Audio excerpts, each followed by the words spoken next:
Hello friends, आज मैं Kota division के अंतर्गत कंडक्ट करवाए गए जूनियर इंजीनियर के पेपर्स के सॉल्यूशन देखेंगे। इसलिए वीडियो के लास्ट तक बने रहें एवं वीडियो पसंद आए तो वीडियो को लाइक एवं चैनल को सब्सक्राइब करना ना भूलें। चलिए शुरू करते हैं।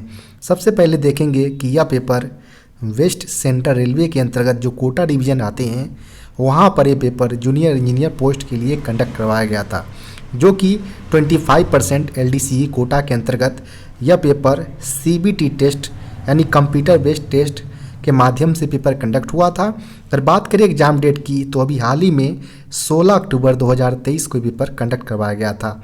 इसमें कैंडिडेट को टोटल 110 प्रश्न पूछे गए थे, जिसमें कैंडिडेट को केवल और केवल 100 प्रश्न का जवाब देना था, जिसके लिए कैंडिडेट को 2 घंटे का समय दिया गया था, यानी प्रत्येक प्रश्न 1 मार्क्स के रखे गए थे। इसके अलावा अगर बात करें तो इस पेपर के अंतर्गत 1/3 नेगेटिव मार्किंग का भी प्रावधान किया गया था। आगे चलिए देखते हैं कि इस पेपर के अंतर्गत कौन कौन से प्रश्न पूछे गए थे। यहाँ पहले प्रश्न की अगर बात करें तो पूछे गए हैं what is the bolster weight of ICF bogie. ICF bogie का जो बोलस्टर वेट होता है वो कितने टन का होता है, तो यह होता है 0.400 टन का। यानी यहाँ पर सही उत्तर जो होगा ऑप्शन नंबर बी इसका सही उत्तर हो जाएगा। 0.400 टन जो कि बोलस्टर का वेट होगा ICF बोगी के मुकाबले में। नेक्स्ट प्रश्न यहाँ पर बात करें तो find the LCM of 0.42 and 0.6 and 0.3। तो यहाँ पर 3 नंबर्स दिए गए हैं, तीनों हमारा पॉइंट्स में दिए गए हैं और इसका हमें लॉग कोएफिशिएंट फैक्ट जो हमारा मल्टीपल होता है LCM वो हमें यहाँ पर निकालना है। तो इस तरह की अगर बात करें पॉइंट्स को निकालने जो अगर हमें निकालना होगा LCM, तो इस केस में हम सबसे पहले उसको हमें बाई में 10 करके हम उसको पुट करते हैं। तो 0.42 को हम पॉइंट हटाकर नीचे 100 कर देंगे। इसी प्रकार हम बात करें अगर तो 0.6 को हम पॉइंट हटाकर नीचे 10 कर देंगे।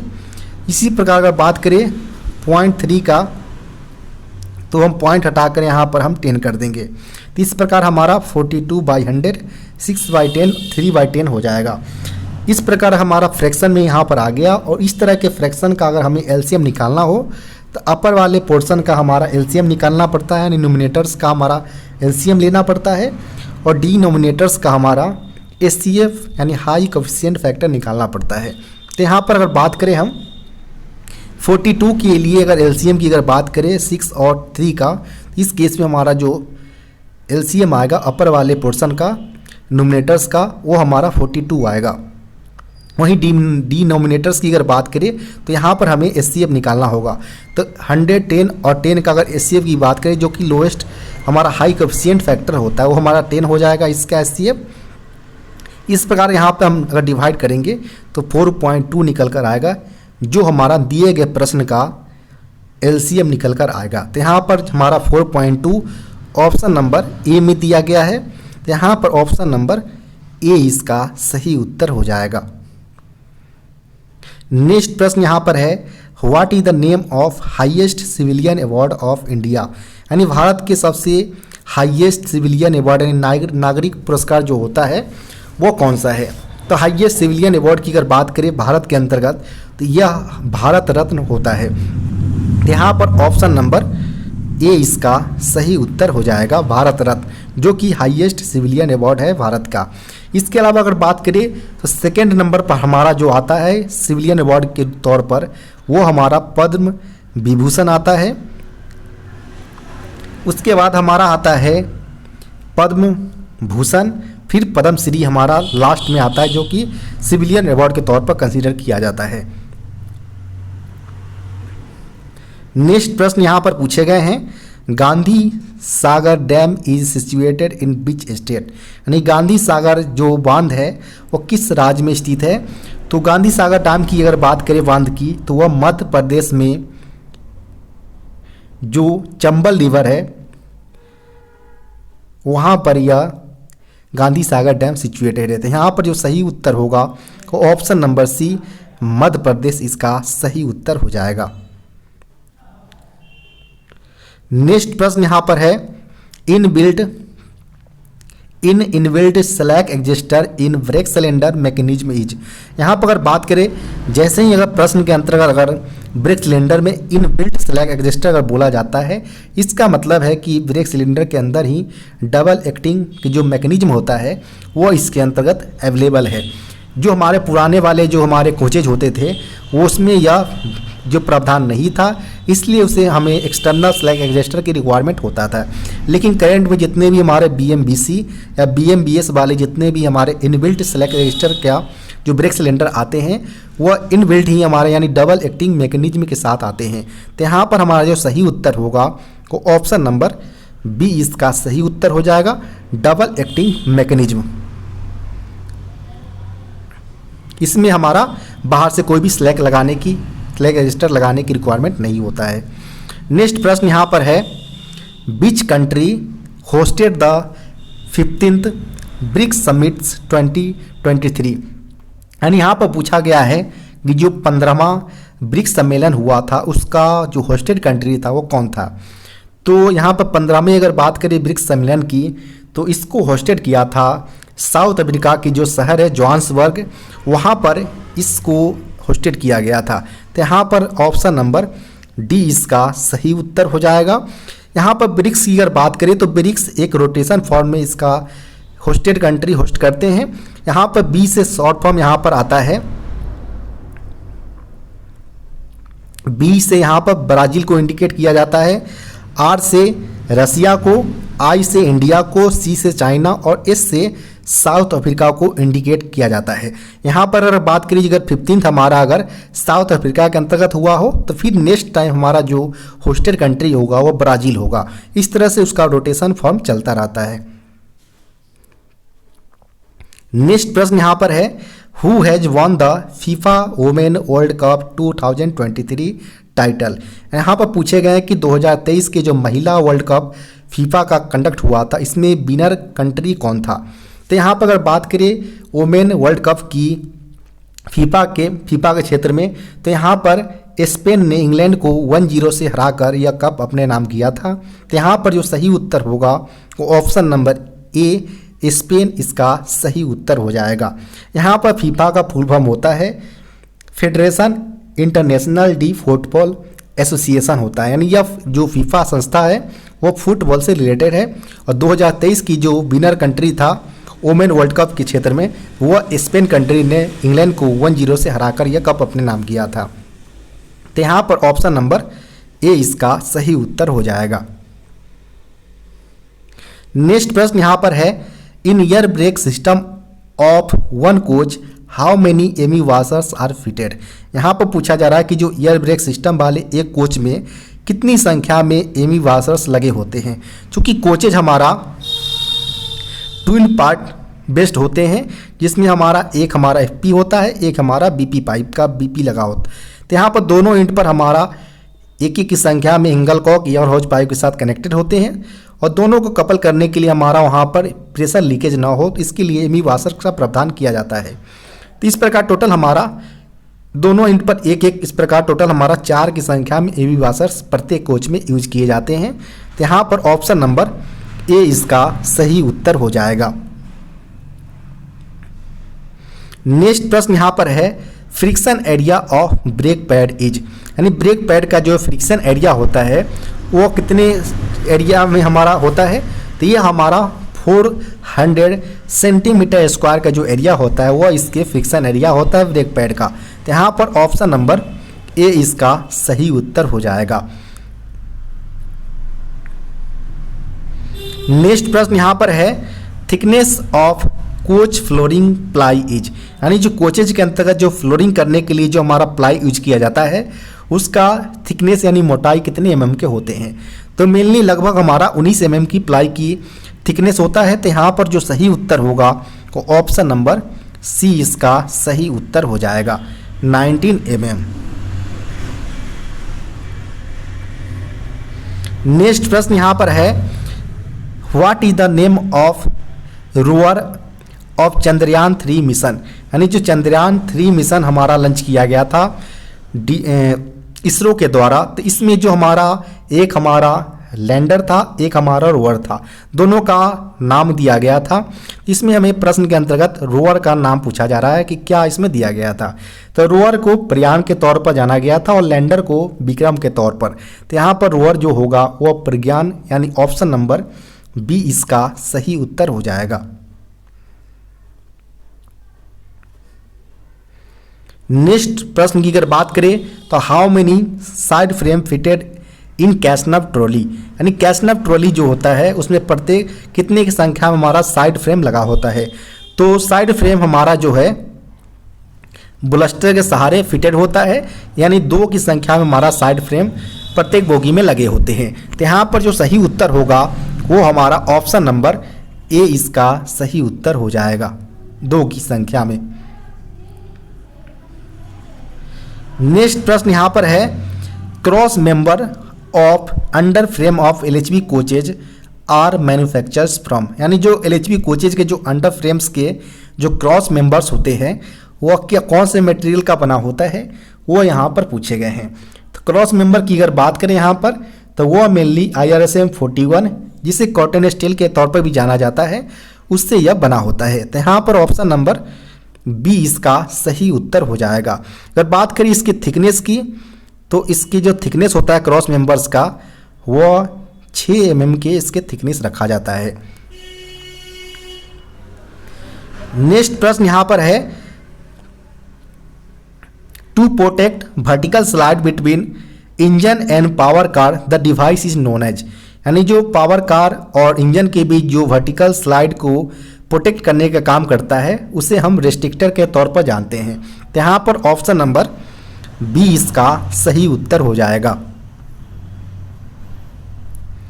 नेक्स्ट प्रश्न यहाँ पर है standard packing of ICF coaches is, यानी जो हमारा ICF कोचेज के अंतर्गत जो वुडन पैकिंग का लगाया जाता है जिसका अलग अलग व्हील डायमीटर के हिसाब से उसमें पैकिंग का यूज किया जाता है ताकि जो हमारा ICF कोचेज है उसके बफर हाइट को एडजस्ट किया जा सके। तो यहाँ पर हमारा कुछ रेंज यहाँ पर दिए जा रहे हैं। जैसी अगर बात करें जो हमारा व्हील डाया होता है 889 से लेकर हमारा अगर 863 के बीच हो तो इस दौरान जो हमारा पैकिंग यूज किया जाता है वो 13 mm का हमारा पैकिंग यूज किया जाता है। वहीं अगर बात करें जब व्हील डायमीटर्स हमारा 863 से लेकर 839 mm के बीच में अगर हो तो इस दौरान जो हमारा पैकिंग यूज किए जाएंगे वो 26 mm के पैकिंग यूज किए जाएंगे। इसके अलावा अगर बात करें हम कि अगर रेंज अगर व्हील डायमीटर्स का 839 mm से लेकर 819 mm के बीच हो अगर तो इस दौरान जो पैकिंग यूज किया जाएगा ICF कोचेज में या 38 mm का यूज किया जाएगा। इसके अलावा हम बात करें बिलो 189 mm की अगर बात करें तो इस दौरान जो पैकिंग यूज किया जाएगा वो 48 mm की पैकिंग यूज किया जाएगा बफर हाइट को एडजस्ट करने के लिए ICF कोचेज के अंतर्गत। यहाँ पर हमसे प्रश्न में पूछा गया था कि स्टैंडर्ड पैकिंग का साइज कौन कौन सा होगा, तो 13 mm, 26 mm, 38 और 48 हो सकता है। यहाँ पर हम ऑप्शंस के अकॉर्डिंग चले अगर तो हमारा ऑप्शन नंबर यहाँ पर 14 दिया गया जो कि गलत है, यहाँ पर 22 दिया गया है जो कि गलत है। यहाँ पर ऑप्शन नंबर की अगर बात करें डी में भी 32 दिया गया है जो कि गलत है, 22 भी गलत है हमारा। तो यहाँ पर हमारा ऑप्शन नंबर सी में दिया गया है 13, 26 और 48 जो कि हमारा ऑप्शन के अनुसार सही है। तो यहाँ पर ऑप्शन नंबर सी इसका सही उत्तर हो जाएगा। नेक्स्ट प्रश्न यहाँ पर है bore size of main BP and FP pipe is, यानी जो हमारा ब्रेक पाइप और फीड पाइप की जो बोर साइज होता है मेन BP पाइप और FP पाइप का वो हमारा 25 mm होता है जो कि कोचेज में होता है। गुड्स में अगर बात करें BP पाइप की तो 32 mm का होते हैं, लेकिन यहाँ पर मेंशन नहीं किया गया है। मेनली हमारे कोचेज में BP और FP दोनों होते हैं, तो उसके अकॉर्डिंग अगर चले तो 25 mm हमारा ऑप्शन नंबर बी इसका सही उत्तर हो जाएगा। नेक्स्ट प्रश्न यहाँ पर है how many automatic twist lock used in BLC wagon. BLC wagon में प्रत्येक BLC वैगन में हमारा जो ऑटोमेटिक ट्विस्ट लॉक की संख्या होता है वो कितने नंबर्स में होते हैं वो यहाँ पर पूछे गए हैं। चूँकि आप जानते हैं कि BLC वैगन की यूनिट में कंसीडर किए जाते हैं, एक यूनिट में हमारा 5 कार होते हैं BLC के अंतर्गत। इसमें अगर बात करें तो दोनों एंड में हमारा A कार लगे होते हैं, बीच में हमारा B कार लगे होते हैं जो कि एसडीबी यानी स्लैकलेस ड्रॉ बार के साथ कनेक्टेड होता है और एक कार के वन एंड पर हमारा सीवीसी लगे होते हैं जिसकी हाइट 1105 होता है रे लेवल से। वहीं एसडीबी की हाइट हमारा 845 होते हैं। इसमें प्रत्येक कार के ऊपर हमारा 8 की संख्या में एटीएल लगे होते हैं जिसको लॉक करने के लिए हमें 600 केजी की वेट की फोर्सेस की रिक्वायरमेंट होता है, जबकि अनलॉक करने के लिए हमें 1000 केजी वेट की फोर्स की रिक्वायरमेंट होते हैं। तो यहाँ पर हमारा अगर बात करें एटीएल की तो प्रत्येक कार जितने भी ए बी कार्स हैं हमारे, तो प्रत्येक कार के ऊपर 8 की संख्या में एटीएल लगे होते हैं। तो यहाँ पर अगर बात करें ऑप्शन के अनुसार चले तो ऑप्शन नंबर बी इसका सही उत्तर हो जाएगा। 8 की संख्या में एटीएल प्रत्येक कार यानी वीएलसी वैगन के ऊपर यूज किए जाते हैं। नेक्स्ट प्रश्न यहाँ पर है when was official language rules passed, यानी जो हमारा ऑफिशियल लैंग्वेज रूल्स राजभाषा नियम, यहाँ पर कंफ्यूज ना हो, एक्ट नहीं पूछा गया है, केवल रूल पूछा गया है। तो इस रूल ऑफिशियल लैंग्वेज रूल्स को कब पारित किया गया था, तो यह 17 जुलाई 1976 को यह रूल पारित किया गया था। तो यहाँ पर ऑप्शन नंबर की अगर बात करें तो यहाँ पर ऑप्शन नंबर ए इसका सही उत्तर हो जाएगा। नेक्स्ट प्रश्न यहाँ पर है how many emergency Windows provided in coaches, यानी कोचेज के अंतर्गत जो आपातकालीन क्रिया लगा होता है उसमें प्रत्येक कोचेज में हमारा 4 की संख्या में इमरजेंसी विंडो लगे होते हैं। तो यहाँ पर ऑप्शन नंबर सी इसका सही उत्तर हो जाएगा। नेक्स्ट प्रश्न यहाँ पर है द डायमीटर ऑफ नक्कल पिवट पिन, यानी नक्कल पिवट पिन का जो व्यास होता है वो कितने एमएम के होते हैं। तो नक्कल पिवट पिन की अगर बात करें हम तो कहीं कहीं यह 41.28 mm मेंशन होता है, कहीं कहीं यह 40 mm लिया गया है। तो यहाँ पर आप ऑप्शन के अकॉर्डिंग चले तो ऑप्शन में यहाँ पर 40 mm दिया गया है, जो कि हमारा ऑप्शन नंबर ए में 40 mm। तो यहाँ पर ऑप्शन नंबर ए इसका सही उत्तर हो जाएगा, जो कि नक्कल पिवट पिन का डाया होंगे। नेक्स्ट प्रश्न यहाँ पर है माइक्रो प्रोसेसर सोज 72 कोड्स मीन्स, यानी माइक्रो प्रोसेसर कोड जो हमारा होता है उसमें 72 कोड का मतलब है कि हमारा परमानेंट फॉल्ट एट 1 एक्सल, यानी 1 एक्सल पर अगर हमारा परमानेंट फॉल्ट है तो वो हमारा 72 कोड से माइक्रो प्रोसेसर पर हमारा इंडिकेट करेगा। इसके अलावा अगर बात करें तो permanent fault at several axle का हमारा 73 कोड होता है। वोलाटाइल्स के लिए हमारा अगर बात करें तो 95 कोड से इंडिकेट किया जाता है। इसके अलावा अगर पूरे सिस्टम अगर सही परफेक्टली रूप से वर्क कर रहा हो तो उसके लिए हमारा जो कोड होता है वो 99 होता है। नेक्स्ट प्रश्न यहाँ पर है the diameter of wall in internal ball बाल्ब ऑफ कटअप एंगल कॉक, जो हमारा कटअप एंगल कॉक होते हैं उसमें हमारा एक राउंड शेप में हमारा एक बल्ब लगा होता है जो कि स्टेनलेस स्टील के तौर पर होते हैं, यूज किया जाता है ताकि प्रेशर को कंटिन्यूअस फॉलो करवाया जा सके या प्रोटेक्ट किया जा सके। तो इसमें जो बल्ब लगे होते हैं कटअप एंगल कॉक के अंतर्गत, यह बल्ब का जो इंटरनल डाया होता है हमारा वो हमारा 10 mm के अप्रॉक्स होते हैं। तो यहाँ पर ऑप्शन नंबर जो होगा वो ऑप्शन नंबर डी इसका सही उत्तर हो जाएगा 10 mm। नेक्स्ट प्रश्न यहाँ पर है how many articles are there in the part 17 of the constitutions, यानी संविधान के भाग 17 में कितने संख्या में अनुच्छेदों को बताया गया है। तो पार्ट 17 की अगर बात करें तो इसके अंतर्गत मेनली टोटल 9 आर्टिकल्स अनुच्छेद को बताया गया जो कि 343 से लेकर 351 तक मेंशन किया गया है। तो यहाँ पर जो सही उत्तर होगा वो ऑप्शन नंबर ए इसका सही उत्तर हो जाएगा 9 आर्टिकल्स। नेक्स्ट प्रश्न यहाँ पर है what is the name of shock absorbers connected with bogie and car body, यानी जो अपर बॉडी होता है हमारा कोचेज का और जो हमारा बोगी होता है इसको कनेक्ट करने वाले जो शॉक एब्जॉर्बर्स को हम यो डैम्पर के तौर पर जानते हैं। तो यहाँ पर ऑप्शन नंबर सी इसका सही उत्तर हो जाएगा। यो डैम्पर्स का काम होता है हमारा जो हमारा कोचेज के रोलिंग मोशंस हो उसको मिनिमाइज करने का काम होता है। यहाँ पर इसकी संख्या 2 की संख्या में हमारा पर बोगी लगा होता है।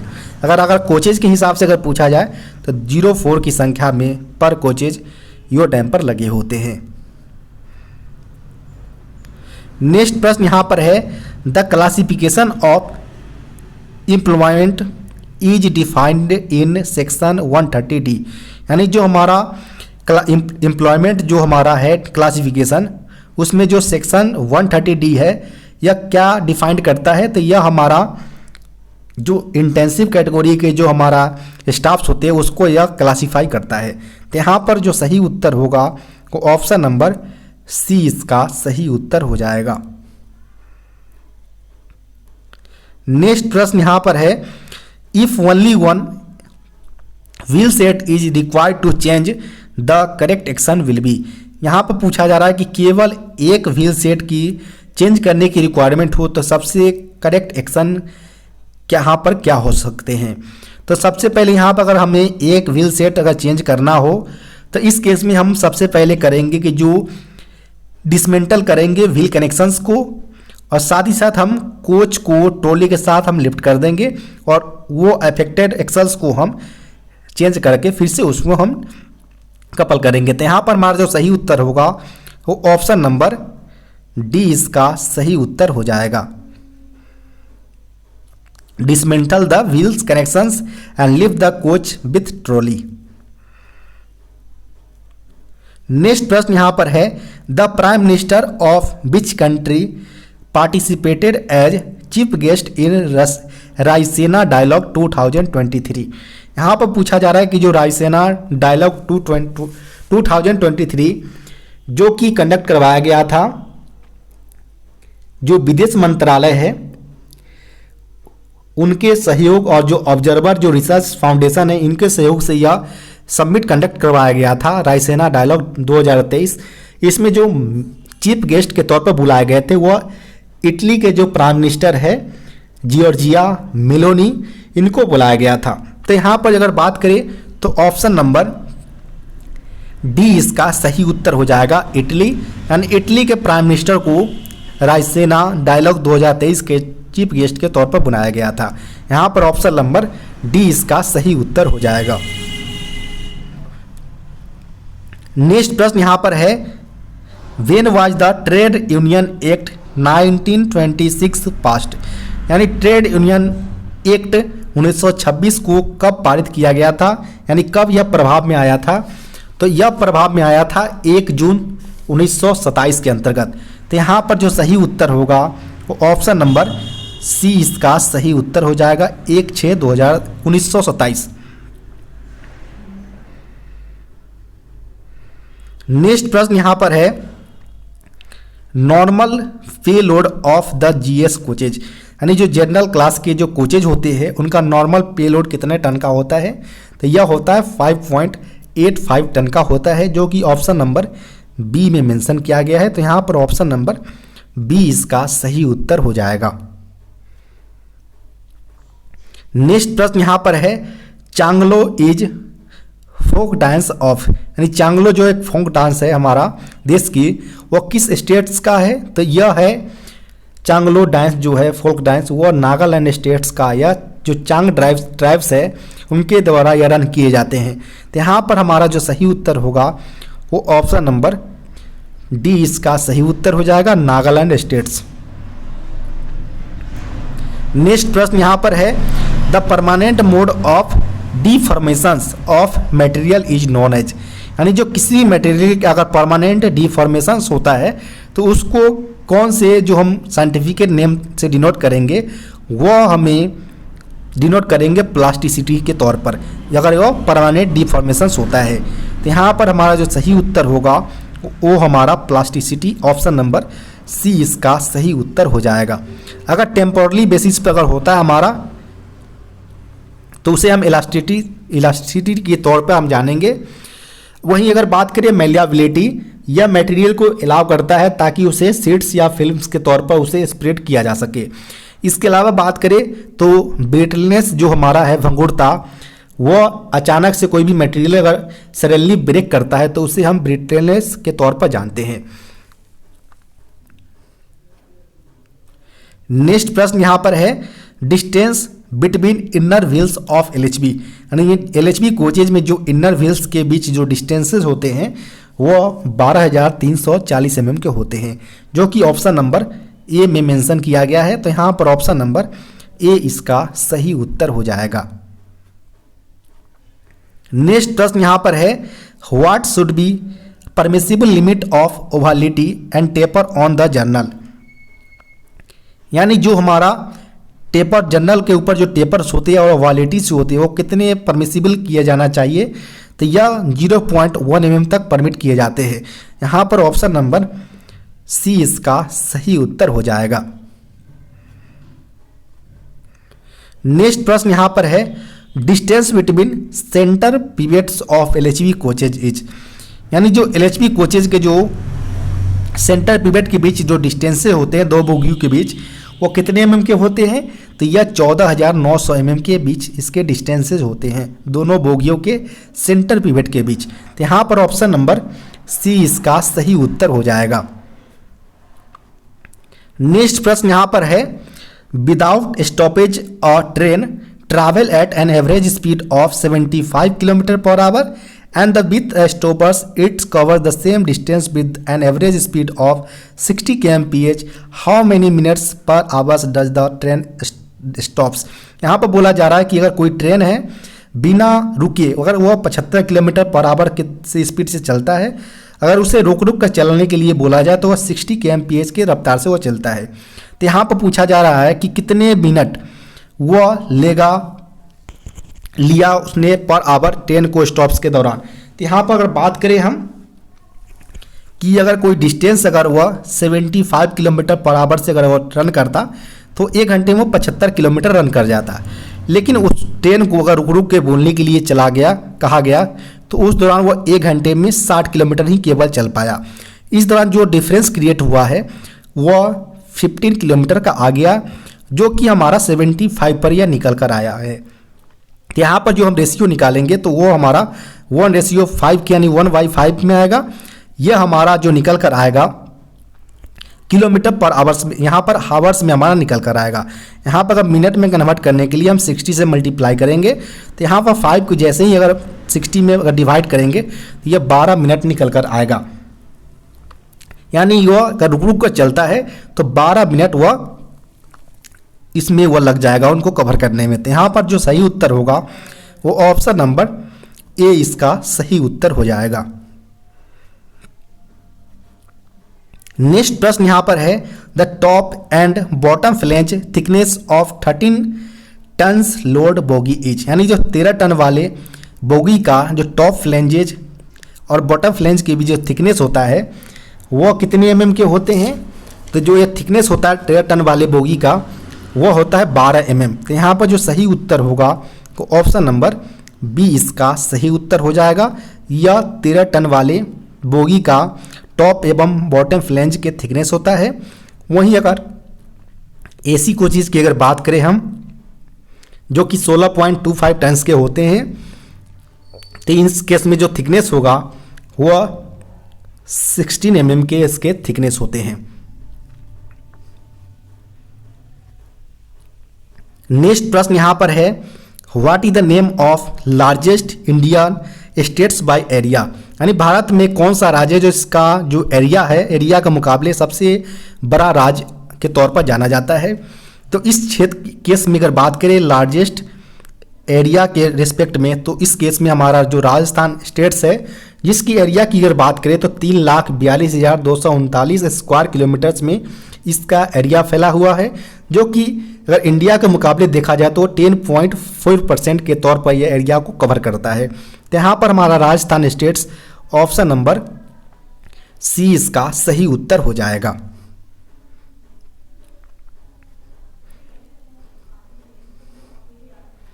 नेक्स्ट प्रश्न यहाँ पर बात करें अगर तो distance of brake disc from the inner face of wheel in LHB coaches, यानी जो LHB कोचेज के जो चक्के होते हैं और यहाँ पर ब्रेक डिस्क लगा होता है, तो इनर फेस से लेकर जो ब्रेक डिस्क के बीच जो डिस्टेंसेज होते हैं वो कितने mm के होते हैं, तो यह 175 mm के होते हैं इसके बीच डिस्टेंसेज। तो यहाँ पर ऑप्शन नंबर बी इसका सही उत्तर हो जाएगा।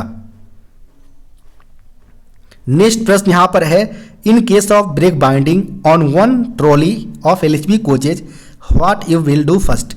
यहाँ पर पूछा जा रहा है कि अगर किसी केस में हमारा ब्रेक बाइंडिंग केवल एक ट्रॉली पर अगर होता है एलएचबी कोचेज का, तो इस केस में सबसे पहला स्टेप जो हम लेंगे कि जो अफेक्टेड ट्रॉली है उसको हम आइसोलेट करने का काम करेंगे अगर वो इन रूट में अगर मिलता है। तो यहाँ पर हमारा जो सही उत्तर होगा वो हमारा ऑप्शन नंबर डी इसका सही उत्तर हो जाएगा। नेक्स्ट प्रश्न यहाँ पर है, cleaning of air filter is done in, यानी जो एयर फिल्टर का जो क्लीनिंग किया जाता है वो कब कब किया जाता है, तो यह D2 और D3 शेड्यूल दोनों के दौरान किया जाता है। तो यहाँ पर जो सही उत्तर होगा वो ऑप्शन नंबर डी इसका सही उत्तर हो जाएगा, डिपो 2 एंड डिपो 3 शेड्यूल्स के दौरान। नेक्स्ट प्रश्न यहाँ पर है, the weight of the coach is transferred through, यानी जो कोच का जो वेट होता है, भार होता है, वो किसके माध्यम से संचारित होता है, तो यह साइड बैरियर के माध्यम से होता है। तो यहाँ पर ऑप्शन नंबर ए इसका सही उत्तर हो जाएगा। नेक्स्ट प्रश्न यहाँ पर है, size of choke provided in emergency brake valve, यानी इमरजेंसी ब्रेक वाल्व में जो चोक का जो साइज होता है वह कितने एमएम के होते हैं। तो इमरजेंसी जो ब्रेक वाल्व होता है उस केस में हमारा जो चोक का जो साइज होता है, यानी डायमीटर्स की अगर बात करें हम, तो इस केस में हमारा जो डायमीटर होता है, साइज होता है, वो हमारा 8 mm का होते हैं, जो कि किसी भी ऑप्शन में नहीं दिया गया है। तो सारे ऑप्शन इसका गलत हो जाएगा। यहाँ पर 8 mm इसका चोक साइज होते हैं इमरजेंसी ब्रेक वाल्व का। नेक्स्ट प्रश्न यहाँ पर है, what is the nominal thickness of EM pad of Casnub bogie, यानी कैसना बोगी का जो इलास्टोमेरिक पैड होता है उसका नए थिकनेस मोटाई कितना होता है। तो नॉमिनल थिकनेस की अगर बात करें तो यह 46 mm के होते हैं। यहाँ पर ऑप्शन नंबर बी इसका सही उत्तर हो जाएगा। वहीं यह रिड्यूस होकर अगर 42 mm तक आता है तो इसको हम सर्विस से कंडेम कर देते हैं।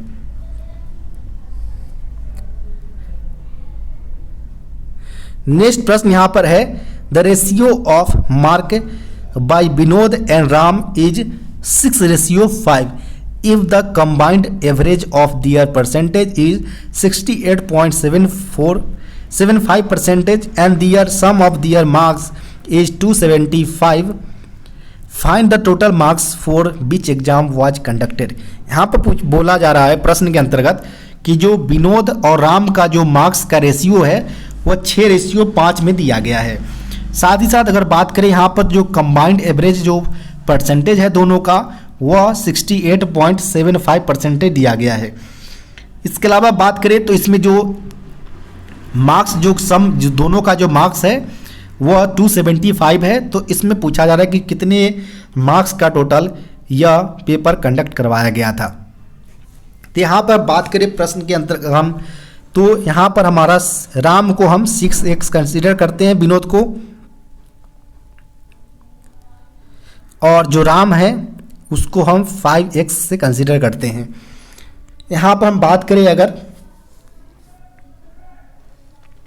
तो टोटल 275 हमारा दिया गया है मार्क्स, और हमारा दोनों को जब ऐड करेंगे तो हमारा 11 आ जाएगा। यहाँ से अगर निकालते हैं अगर दोनों का मार्क्स तो x का वैल्यू हमारा यहाँ पर 25 निकलता है। तो इस प्रकार विनोद का अगर निकालना चाहेंगे तो 25 × 6 यानी 150 मार्क्स आएगा, और राम की अगर निकालना चाहे तो 5 × 25 आएगा, जो कि 125 के अप्रॉक्स निकल कर आएगा। यह हमारा दोनों का मार्क्स निकल कर आ गया।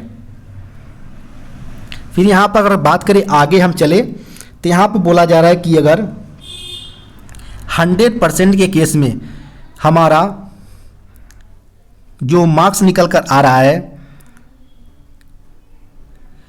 वो हमारा 68.75 निकल कर आ रहा है 100 के मुकाबले में। तो इस प्रकार अगर बात करें हम 275 की अगर सबसे पहले हम एवरेज निकालेंगे तो हमारा 137.5 निकल कर आ रहा है। तो इस प्रकार अगर बात करें तो 68 का परसेंटेज हमारा 100 के मुकाबले आ रहा है। तो 137.5 का निकालने के लिए अगर बात करें तो कितने मार्क्स हमारा होगा, तो यहाँ पर जैसे ही आप मल्टीप्लाई करेंगे 2 से, तो यहाँ पर भी आपको 2 से मल्टीप्लाई करना पड़ेगा, यानी टोटल 200 मार्क्स का यह पेपर कंडक्ट करवाया गया था, जो कि ऑप्शन नंबर ए में दिया गया है। तो यहाँ पर ऑप्शन नंबर ए इसका सही उत्तर हो जाएगा। नेक्स्ट प्रश्न यहाँ पर है, piston stroke of BOXN wagon in empty condition, यानी खाली अवस्था में बॉक्सन वैगन का जो पिस्टन स्ट्रोक होता है वो एम्प्टी कंडीशन में 85 ± 10 mm, वहीं लोडेड में अगर बात करें तो 130 ± 10 mm होता है। यहाँ पर प्रश्न में 85 प्लस एम्प्टी कंडीशन पूछा गया था, जो कि 85 ± 10 होता है, जो कि ऑप्शन नंबर ए में भी दिया गया है और ऑप्शन नंबर डी में भी यह ऑप्शन दिया गया है।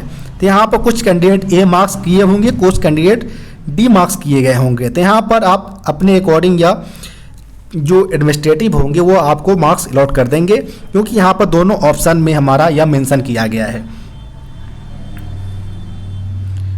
नेक्स्ट प्रश्न यहाँ पर है, minimum air pressure required for WRA, यानी जो वाटर रेजिंग एपरेटस में जो मिनिमम एयर प्रेशर की रिक्वायरमेंट होता है वो हमारा 0.35 kg/cm² का प्रेशर की रिक्वायरमेंट होता है।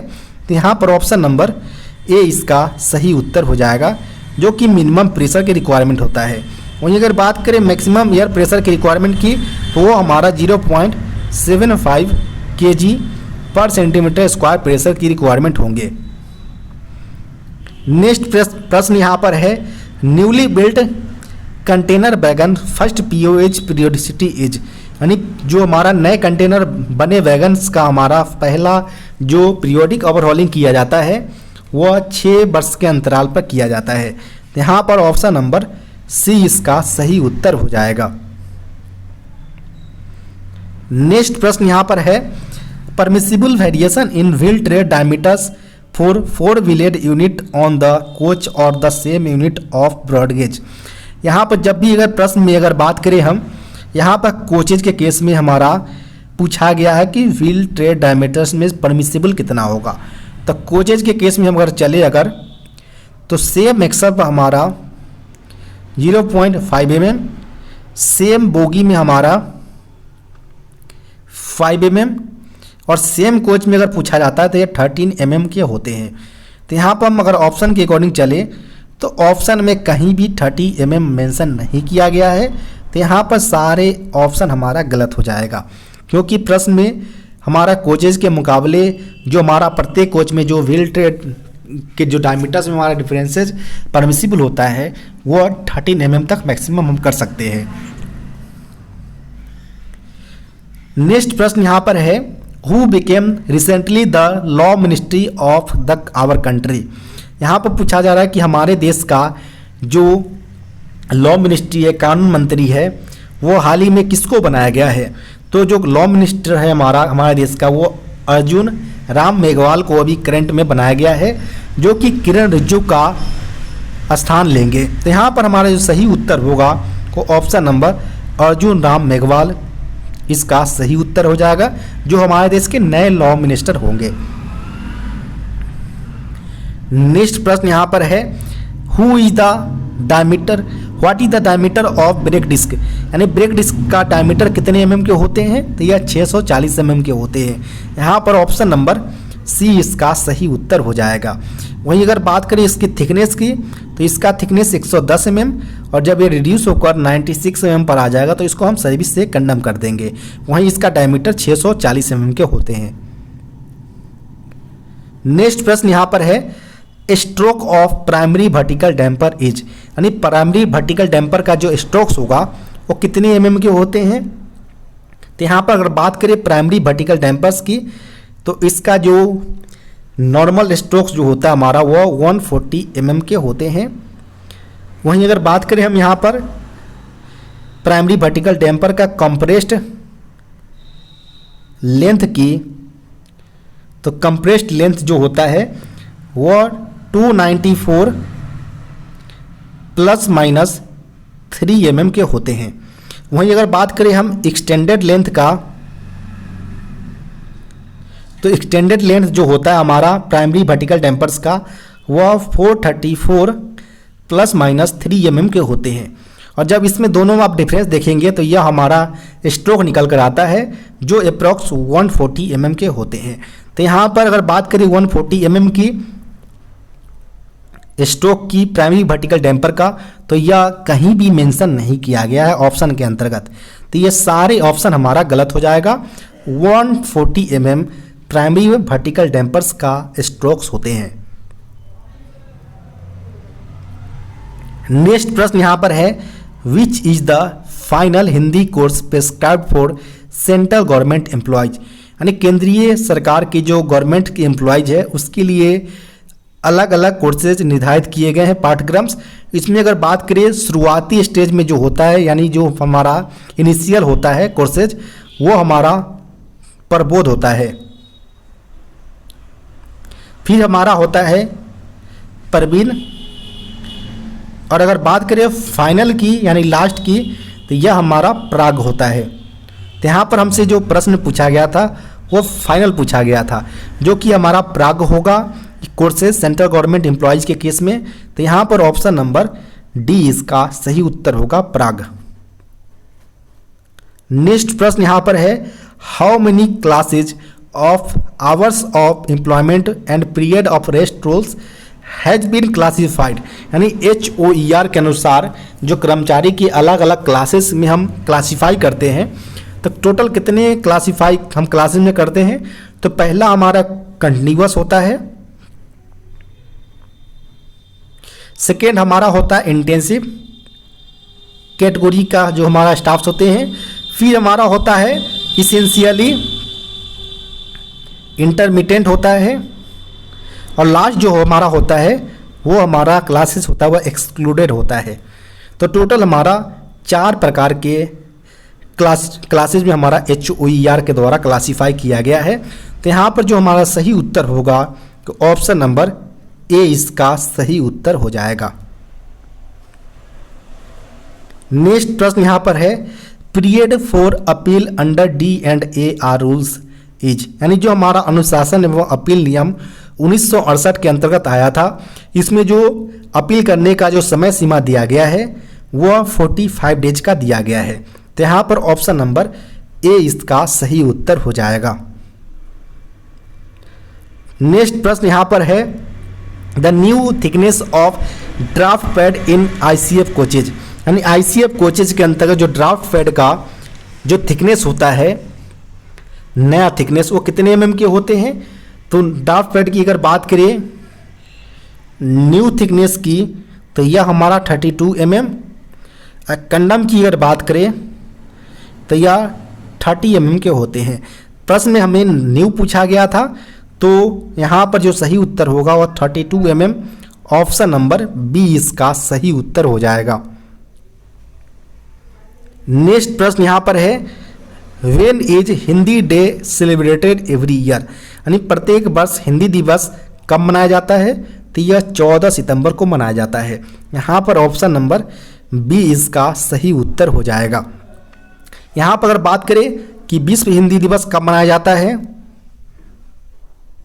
तो विश्व हिंदी दिवस 10 जनवरी को मनाया जाता है प्रत्येक वर्ष। वहीं जो हमारा राष्ट्रीय हिंदी दिवस है वह 14 सितंबर को मनाया जाता है, जो कि ऑप्शन नंबर बी में दिया गया है। नेक्स्ट प्रश्न यहाँ पर है, maximum torque is required for supporting device bolt, यानी सपोर्टिंग डिवाइस बोल्ट के लिए जो आवश्यक जो टॉर्क वैल्यू की अधिकतम सीमा रखा गया है वह 200 न्यूटन मीटर का रखा गया है। तो यहाँ पर ऑप्शन नंबर बी इसका सही उत्तर हो जाएगा। वहीं अगर बात करें जो हमारा सपोर्टिंग डिवाइस की जो हाइट होता है वो 187.5 mm होता है, और जो हमारा सपोर्टिंग डिवाइस लगाने का जो पर्पस होता है वह CBC हाइट को सपोर्ट किया जा सके, साथ ही साथ जो वर्टिकल फोर्सेस होते हैं CBC को, उसको इक्वलाइज करने का काम हमारा सपोर्टिंग डिवाइस ही करता है। नेक्स्ट प्रश्न यहाँ पर है, a reduction of 20% in price of wheat enables a person to buy 3.5 kg more wheat for ₹770 the original price of wheat is. यहाँ पर प्रश्न के अंतर्गत बोला गया है कि अगर जो हमारा गेहूं का जो प्राइस है वह 20% में गिरावट आता है, जिस कारण कोई व्यक्ति 770 रुपये के जो खरीदारी में 3.5 kg ज़्यादा मात्रा में गेहूं खरीद लेता है, तो इस केस में जो ओरिजिनल प्राइस होंगे व्हीट का वो कितने केजी पर हमारा यहाँ पर होंगे। तो यहाँ पर हम बात करें अगर कि 20% की अगर रिड्यूस की अगर बात करें हम, तो इसको फ्रैक्शन में हम 1/5 लिख सकते हैं, यानी हमारा ओरिजिनल प्राइस हमारा 5 होगा और जो हमारा रिड्यूस हुआ प्राइस है वो 4 होगा। यह यूनिट में आप ध्यान रखें। यहाँ पर आगे बताया गया है कि जो हमारा 770 रुपये में हमारा कोई ख़रीदारी करता था पहले, उसमें कोई XYZ कितने भी केजी खरीदता हो, वह उस मुकाबले में वह 3.5 kg वह ज़्यादा मात्रा में वह व्हीट को खरीदारी करता है।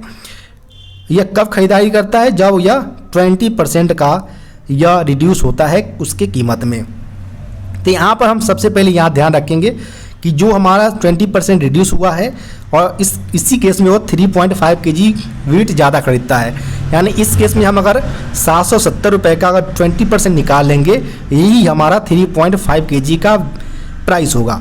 तो 770 की अगर हम बात करें, 20% हम निकालना चाहेंगे यहाँ पर, तो 770 का जैसे 20% आप निकालोगे आपका 144 रुपये निकल कर आएगा, जो कि निकल कर आएगा हमारा 154 रुपये निकल कर आएगा, जो कि हमारा 3.5 kg व्हीट का कीमत होगा।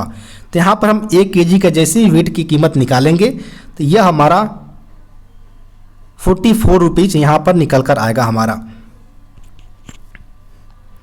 और यहाँ पर अगर बात करें हम कि जो 1 यूनिट निकल कर आया हमारा 44 रुपीज़, तो यहाँ पर हमसे पूछा गया है यह जो हमारा रिड्यूस प्राइस है हमारा 44 रुपये, जो कि 4 के इक्वल है, यानी यहाँ पर बात करें हम 4 के इक्वल हमारा 44 आ रहा है। तो यहाँ पर हमारा ओरिजिनल प्राइस हमारा 5 है, तो 5 निकालने के लिए 44 मल्टीप्लाई बाई 5/4 हो जाएगा, यहाँ से 11 टाइम में कटेगा और यहाँ पर जो हमारा प्राइस निकल कर आएगा ओरिजिनल प्राइस वो हमारा 55 रुपीज़ निकल कर आएगा, जो कि ओरिजिनल प्राइस के तौर पर व्हीट की कीमत होगी। तो यहाँ पर हमारा जो सही उत्तर होगा ऑप्शन नंबर डी इसका सही उत्तर हो जाएगा। नेक्स्ट प्रश्न यहाँ पर है, what is the limit of year gap between sensor and phonic bill, यानी सेंसर और फोनिक बिल के बीच जो ईयर गैप होता है वो कितने mm के होते हैं? तो यह होता है 0.9 mm से लेकर 1.4 mm के बीच। यहाँ पर ऑप्शन नंबर जो होगा वो ऑप्शन नंबर सी इसका सही उत्तर हो जाएगा।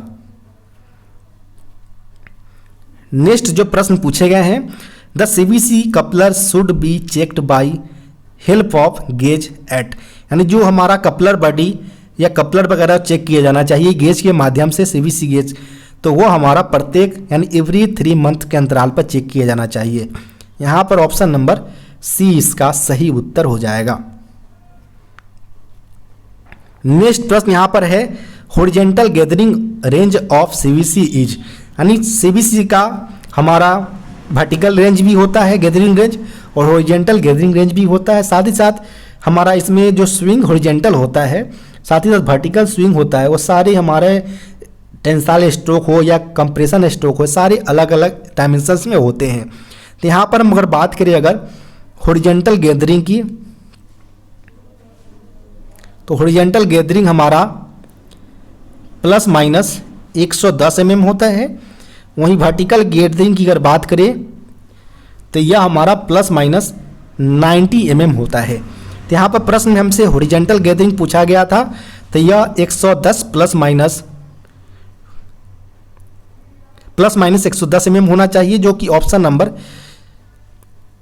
बी में दिया गया है। तो यहाँ पर ऑप्शन नंबर बी इसका सही उत्तर हो जाएगा। नेक्स्ट प्रश्न यहाँ पर है, tensile stroke of CBC is, यानी सीबीसी का जो टेंसाइल स्ट्रोक्स है वह 53 से लेकर 58 mm की रेंज में होते हैं। तो यहाँ पर ऑप्शन नंबर ए इसका सही उत्तर हो जाएगा। वहीं इसका अगर कंप्रेशन स्ट्रोक पूछा जाता है अगर,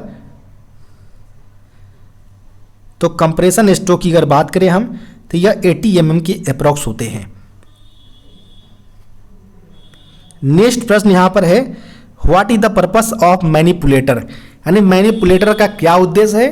तो इसका उद्देश्य होता है फॉर डाउन हैंड वेल्डिंग, यानी डाउन हैंड वेल्डिंग के लिए मैनिपुलेटर्स का पर्पस होता है। तो यहाँ पर ऑप्शन नंबर बी इसका सही उत्तर हो जाएगा। नेक्स्ट प्रश्न यहाँ पर है, a fort has provision of food for 150 meals for 45 days. After 10 days, 25 men left the fort. The number of days for which remaining food will last. यहाँ पर बोला जा रहा है किसी किला में, फोर्ट्स में प्रोविजन है खाना खिलाने का, फूड का 150 आदमी का 45 दिनों तक। यहाँ पर बोला जा रहा है कि 10 दिन बाद यहाँ पर 25 आदमी ने फोर्ट को छोड़ दिया है। तो जो रिमेनिंग हमारा फूड होगा वो कितने दिन तक वह रन करेगा, वो यहाँ पर पूछे जा रहे हैं। तो यहाँ पर सबसे पहले हम टोटल अमाउंट में फूड कितने अवेलेबल है वो यहाँ पर निकाल लेंगे। तो टोटल अमाउंट में अगर फूड निकालने के लिए हमारा यहाँ पर बात करेंगे कि जो 150 आदमी हमारा अवेलेबल है, जिसके लिए खाना हमारा 45 डेज का अवेलेबल है। यहाँ पर टोटल अगर निकालेंगे फूड का अमाउंट, तो ये हमारा 6750 के संख्या में हमारा फूड अमाउंट निकल कर आएगा। यहाँ पर बोला जा रहा है कि 10 दिन बाद 25 आदमी लेफ्ट करता है, छोड़ता है किला को। तो 10 दिन के लिए हमें प्रॉपर 45 आदमी ने अपना भोजन को प्राप्त किया है। तो 45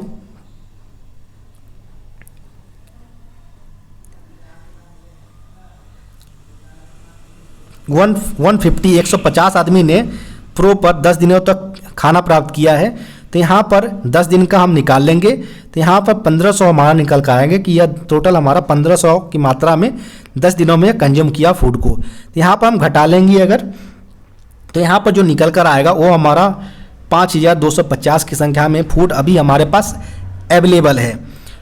और यहाँ पर हमें बताया गया है कि 25 आदमी ने यहाँ पर किले को छोड़ दिया है।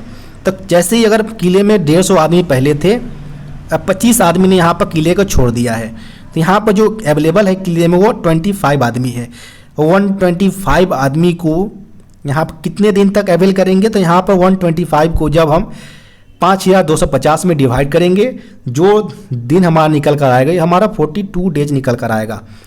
जो इतने दिन तक हम जो रिमेनिंग फूड था उसको हम यूज में ले सकेंगे। तो यहाँ पर हमारा जो सही उत्तर होगा वो हमारा 42 डेज इसका सही उत्तर हो जाएगा।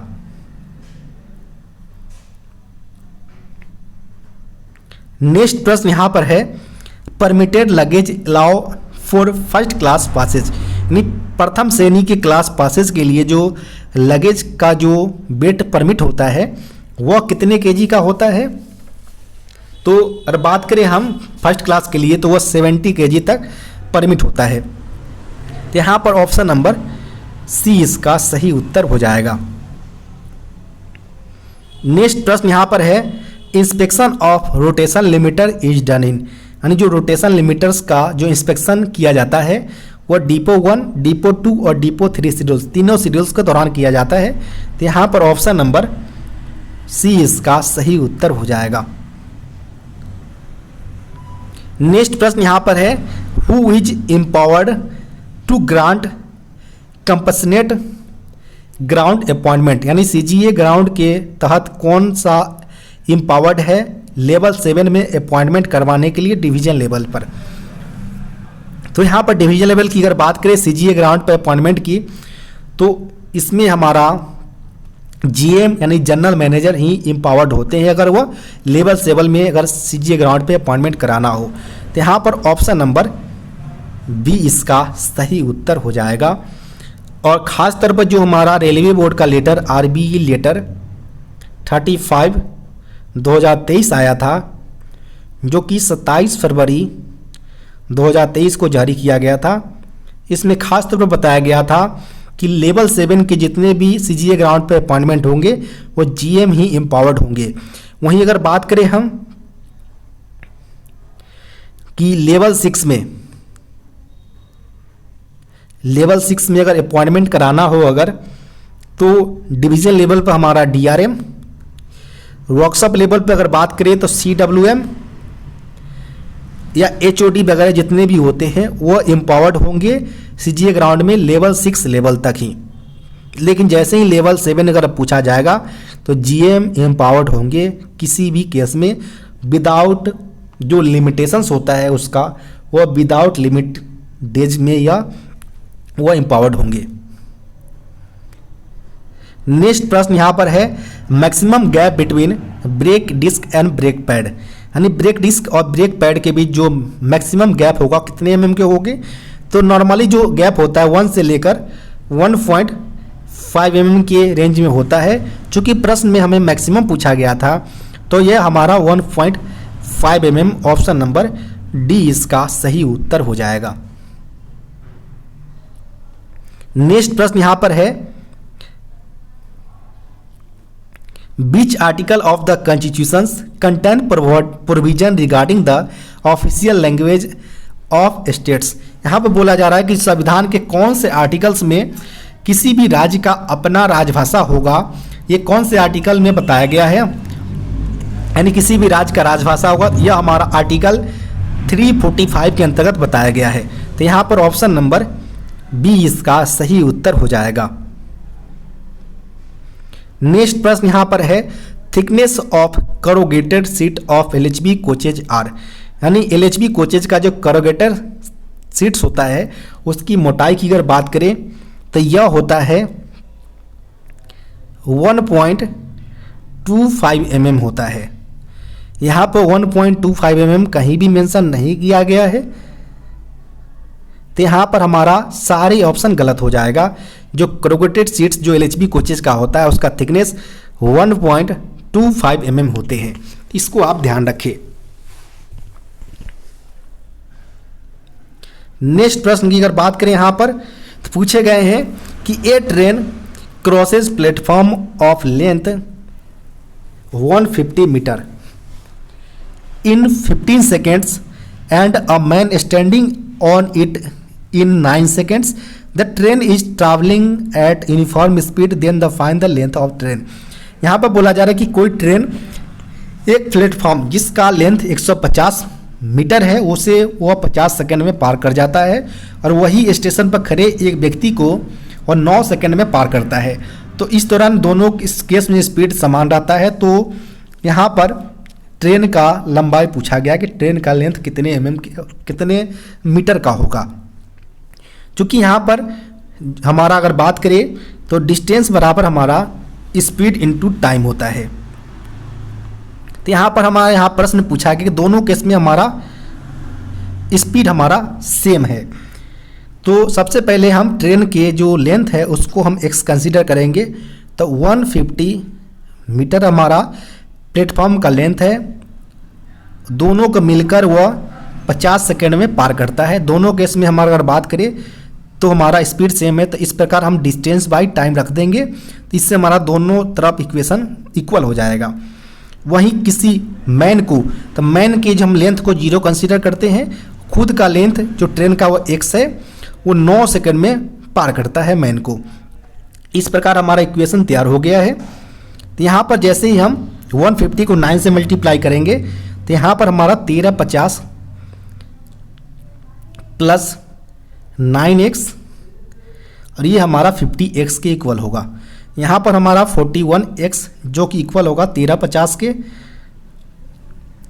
और यहाँ से जैसे ही 41 को जैसे ही कट करेंगे 1350 में तो वो हमारा निकल कर आएगा 32.92 मीटर निकल कर आएगा, जो कि इस ट्रेन का लेंथ होगा। जो कि ऑप्शन नंबर में कहीं भी इस प्रकार का ऑप्शन मेंशन नहीं किया गया है, तो यहाँ पर सारे ऑप्शन गलत हो जाएगा।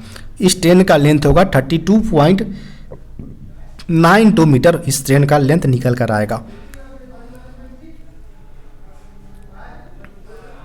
नेक्स्ट प्रश्न है a man complete it's journey in 10 hours, he travel first hours of the journey at the rate of 28 kilometre per hour and the second half at the rate of 24 kilometre per hour, find the total journey in kilometre.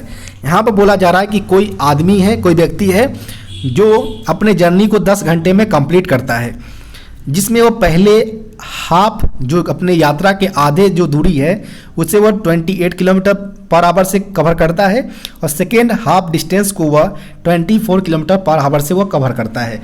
तो इस दौरान अगर बात करें तो total उस कितने kilometre वह चले, टोटल जर्नी कितने किलोमीटर का है, वो इस प्रश्न के अंतर्गत पूछे गए हैं।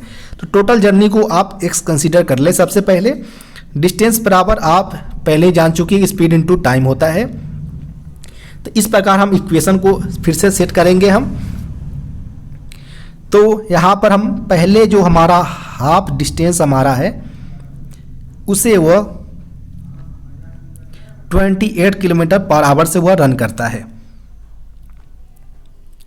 यहाँ पर ध्यान रखिए डिस्टेंस बराबर स्पीड इनटू टाइम है, तो इसे हम टाइम को हम डिस्टेंस बाय स्पीड लिख सकते हैं। तो यहाँ पर बात करें सेकेंड हाफ में वह 24 किलोमीटर पर आवर से रन कर रहा है, टोटल वह टाइम लिया 10 घंटे का। तो यहाँ पर जैसे ही अगर बात करें हम 2 को नीचे लाएंगे तो x/56 प्लस x/48 जो कि इक्वल होगा 10 के। यहाँ पर हमसे x का वैल्यू निकाल लेंगे अगर, तो यही हमारा किलोमीटर निकल कर आ जाएगा टोटल डिस्टेंस इसका। तो यहाँ पर आगे हम चले अगर तो x/56 प्लस x/48 की अगर बात करें हम, तो यहाँ पर हम एलसीएम लेंगे हम तो 336 आएगा निकल कर। यहाँ पर जैसे ही हम 56 को मल्टीप्लाई करेंगे 336 में, तो यह हमारा 6 टाइम में मल्टीप्लाई होगा, यानी 6x यहाँ पर निकलेगा। उसी प्रकार हम 48 को डिवाइड करेंगे तो 7x टाइम से हमारा कटेगा, जो कि 10 की इक्वल है हमारा। यहाँ पर 13x जो होगा वो हमारा 3360 निकल कर आएगा। यहाँ पर जैसे हम x के वैल्यू निकालेंगे तो ये हमारा जो निकल कर आएगा वो 258.46 किलोमीटर निकल कर आएगा, जो इस जर्नी का डिस्टेंस होगा टोटल जर्नी। तो यहाँ पर अगर बात करें ऑप्शन के अनुसार चले अगर तो 258.46 किलोमीटर कहीं भी मेंशन में यहाँ पर ऑप्शन में नहीं किया गया है, तो यहाँ पर सारे ऑप्शन हमारा गलत हो जाएगा। नेक्स्ट प्रश्न यहाँ पर है the function of return spring provided in a brake cylinder is, यानी ब्रेक सिलेंडर में जो हमारा रिटर्न स्प्रिंग प्रोवाइड किया जाता है इसका फंक्शन क्या होता है। तो इसका फंक्शन होता है कि जैसे प्रेशर हमारा रिड्यूस खत्म होगा ब्रेक सिलेंडर से, उसे वापस ब्रेक सिलेंडर के अंतर्गत पिस्टन को पुश किया जाए, इसलिए इसमें रिटर्न स्प्रिंग का प्रावधान होता है। तो यहाँ पर हमारा जो सही उत्तर होगा ऑप्शन नंबर बी इसका सही उत्तर हो जाएगा, to push piston inside the brake cylinder. Next प्रश्न यहाँ पर है चार्जिंग टाइम ऑफ सीआर, यानी कंट्रोल रिजर्वायर का जो चार्जिंग टाइम होता है वो होता है 160 सेकेंड। यहाँ पर ऑप्शन नंबर ए इसका सही उत्तर हो जाएगा। नेक्स्ट प्रश्न यहाँ पर है find the greatest number which will be divided 1150 and 1546 to leave reminder 6 in each cases. यहाँ पर बोला जा रहा है कि जब एक संख्या है जो ग्रेटेस्ट नंबर यहाँ पर फाइंड करना है, जिससे अगर डिवाइड करते हैं हम 1150 और 1546 को, तो दोनों केस में हमारा जो शेषफल है रिमाइंडर है वह 6 आता है। तो वह हमारा जो कॉमन फैक्टर जो हमारा नंबर होगा ग्रेटेस्ट नंबर वो क्या कौन सा होगा। तो दोनों केसेस में हमारा यहाँ पर 6 रिमाइंडर आता है। तो इस प्रकार ध्यान रखिए कि जैसे ही हमारा 6 रिमाइंडर के केस में हम 1150 में सबसे पहले हम 6 घटा लेंगे, तो यहाँ पर हमारा 1144 निकल कर आ जाएगा। उसी प्रकार हम 1546 में हम 6 घटा लेंगे तो हमारा यहाँ पर 1540 निकल कर आ जाएगा। ये दोनों का हम अगर एचसीएफ निकालते हैं, हाई कोफिशिएंट फैक्टर, तो यहाँ पर हमारा ग्रेटेस्ट नंबर यहाँ पर निकल कर आ जाएगा, जो कि दोनों केस में हमारा 6 रिमाइंडर आता हो। तो इस केस में अगर बात करें हम तो 1144 की अगर मल्टीपल हम लिखते हैं अगर, तो 1144 का जो मल्टीपल होता है हमारा 2 इंटू 2 इंटू 2 इंटू 11 इंटू 13 के हमारा फैक्टर आता है। वहीं अगर बात करें 1540 की अगर फैक्टर के हम निकालना चाहें तो इस केस में जो फैक्टर हमारा आता है वह 2 इंटू 5 इंटू 7 इंटू 11 निकल कर आता है। कॉमन हमें एचसीएफ के केस में कॉमन फैक्टर चुनना होता है, तो यहाँ पर दो बार आया है तो यहाँ पर दो बार कॉमन ले लेंगे। यहाँ पर अगर बात करें हम 11 यहाँ पर कॉमन है तो यहाँ पर 11 भी कॉमन है, तो यहाँ पर 2 इंटू 11 हमारा जो निकल कर आएगा 2 इंटू 11 जो निकल कर आएगा, यानी जो हमारा 44 जो निकल कर आएगा, यही हमारा ग्रेटेस्ट वैल्यू होगा इस प्रश्न के केस में। तो यहाँ पर हम बात करें तो ऑप्शन नंबर सी इसका सही उत्तर हो जाएगा 44। नेक्स्ट प्रश्न यहाँ पर है ऑक्सिलरी रिजर्वायर इज असिस्टिंग इन, यानी जो एयर टैंक होता है वो किस केस में सहायता करता है।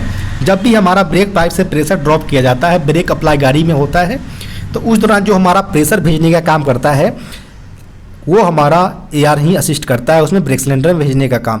तो sending air from air to brake cylinder, option number C इसका सही उत्तर हो जाएगा। नेक्स्ट प्रश्न यहां पर है Ram salary is 20% less than Mohan salary, then Mohan salary is more than Ram salary by. यहाँ पर बोला जा रहा है कि राम की सैलरी है वो 20% कम है मोहन के मुकाबले में, तो जो मोहन का सैलरी है वो कितने % ज़्यादा होगा राम के मुकाबले में। तो राम की सैलरी और मोहन की सैलरी में अगर बात करें तो मोहन की सैलरी अगर हम 100 लेते हैं तो राम की सैलरी हमारा 20% लेस है तो 80 हो जाएगा। तो यहाँ पर बात करें तो यहाँ पर पूछा रहा है कि मोहन की सैलरी है वो राम के मुकाबले कितना ज़्यादा है, तो यहाँ पर आप देख पा रहे हो कि 20 ज़्यादा है। कितने मुकाबले में, तो यह 80 के रिस्पेक्ट में ज़्यादा है, और परसेंटेज निकालने के लिए हम 100 से मल्टीप्लाई करेंगे। यहाँ पर 4 टाइम में कट जाएगा, 4 से जैसे 100 में करेंगे तो ये 25% ज़्यादा जो सैलरी होगा मोहन का वो राम के रिस्पेक्ट में ज़्यादा होगा 25% सैलरी। तो यहाँ पर हमारा जो सही उत्तर होगा वो हमारा ऑप्शन नंबर ए इसका सही उत्तर हो जाएगा 25%।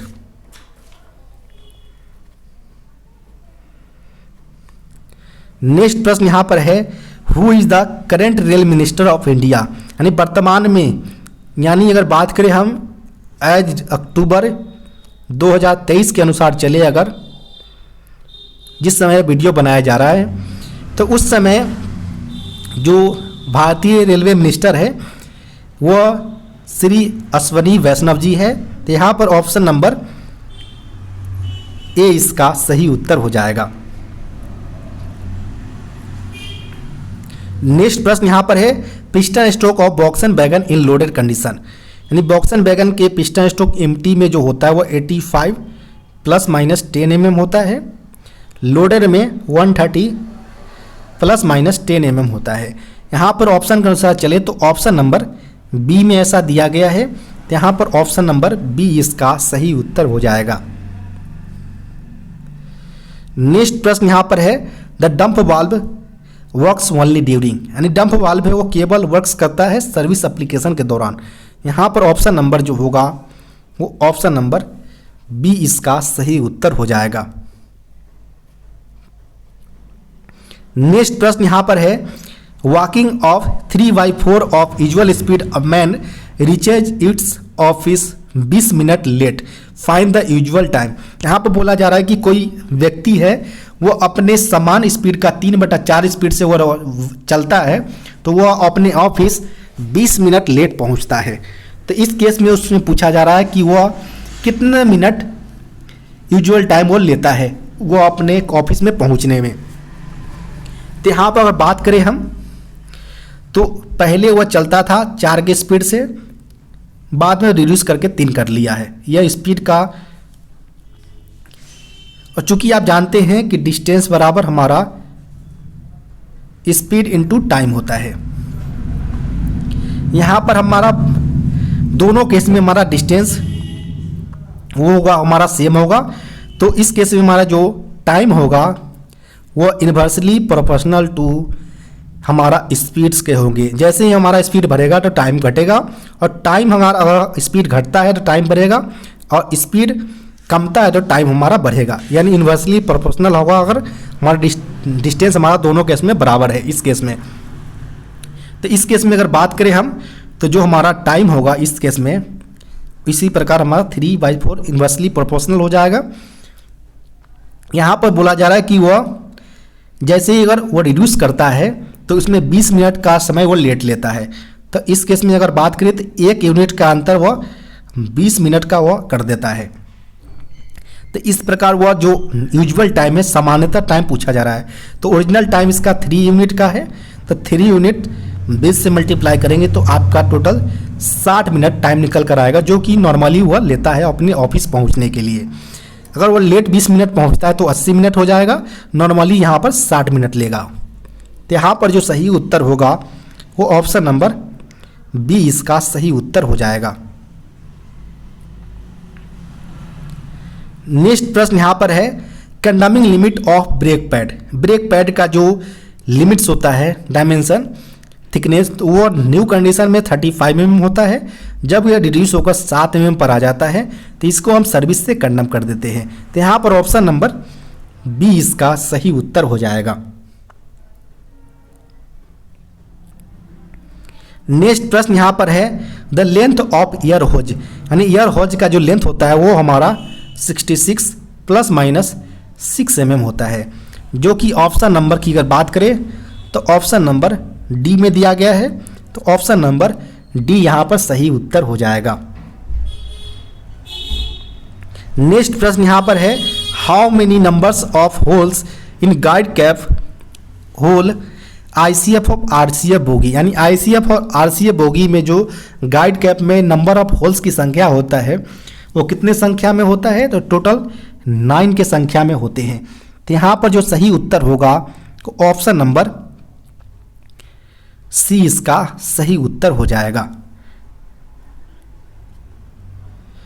नेक्स्ट प्रश्न यहाँ पर है who is the chairman of central Hindi committee, यानी केंद्रीय हिंदी समिति के जो अध्यक्ष होते हैं वह प्राइम मिनिस्टर यानी प्रधानमंत्री होते हैं। यहाँ पर ऑप्शन नंबर सी इसका सही उत्तर हो जाएगा। नेक्स्ट प्रश्न यहाँ पर है what is the weakest link of the H type centre buffer coupler, यानी H type centre buffer coupler का जो सबसे वीकेस्ट लिंक होता है वो इसके नकल होता है, क्योंकि इसके ब्रोकन यानी ब्रोकेज का चांस ज़्यादा होता है। यहाँ पर ऑप्शन नंबर बी इसका सही उत्तर हो जाएगा। नेक्स्ट प्रश्न यहाँ पर है wear limit of draw hook bottom side of shank. यहाँ पर बॉटम साइड ऑफ शंख का यहाँ पर ड्रॉ हुक का जो बियर लिमिट होता है वो इस प्रश्न के अंतर्गत पूछे गए हैं। तो यहाँ पर हम बात करें कि ICF जो मैनुअल है उसमें यह बॉटम साइड जो शंख का है ड्रॉ हुक का बियर लिमिट वो 15 mm के बताए गए हैं, जो कि कहीं भी ऑप्शन में नहीं दिया गया है। तो यहाँ पर सारे ऑप्शन गलत हो जाएगा। नेक्स्ट प्रश्न यहाँ पर है permissible limit of flat places in broad gauge coaches, यानी ब्रॉड गेज कोचेज में जो फ्लैट प्लेसेस की जो लिमिट्स होता है परमिसिबल वो कितने mm के होते हैं। तो चूँकि लोको अगर बात करें लोको या कोचेज की, तो इस केस में जो परमिसिबल लिमिट्स होता है वो 15 mm का होता है। वहीं वैगन के केस में अगर बात करें हम तो यह 60 mm तक परमिट किए जा सकते हैं। तो यहाँ पर हमसे कोचेज के केस में पूछे गए थे, तो 50 mm यानी ऑप्शन नंबर बी इसका सही उत्तर हो जाएगा।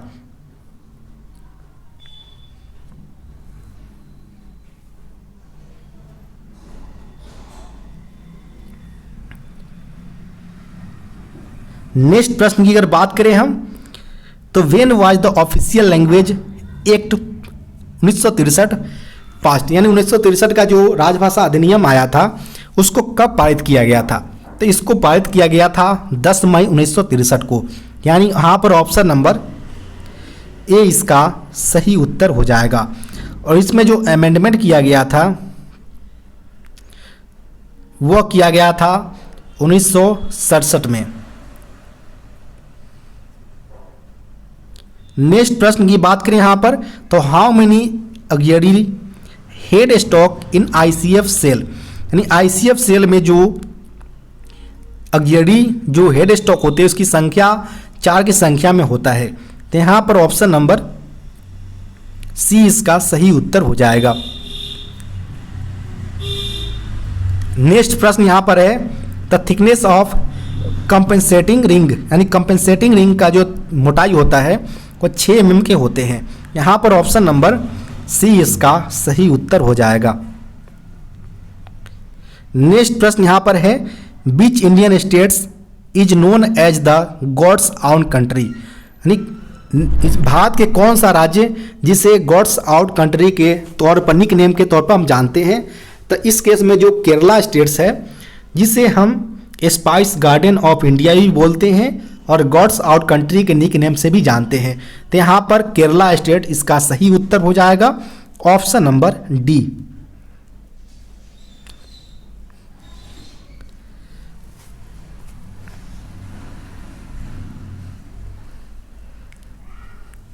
नेक्स्ट प्रश्न यहाँ पर है, in which year Nepali, Konkani and Manipuri were added into the 8th schedule, यानी 8वीं अनुसूची में किस वर्ष नेपाली, कोंकणी और मणिपुरी को राजभाषा से यानी राजभाषा जोड़ा गया था।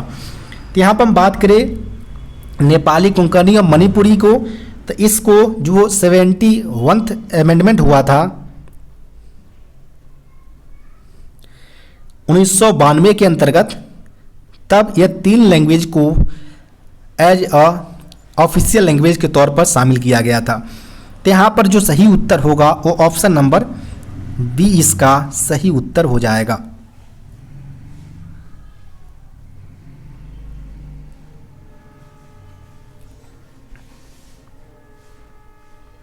नेक्स्ट प्रश्न यहाँ पर बात करें अगर,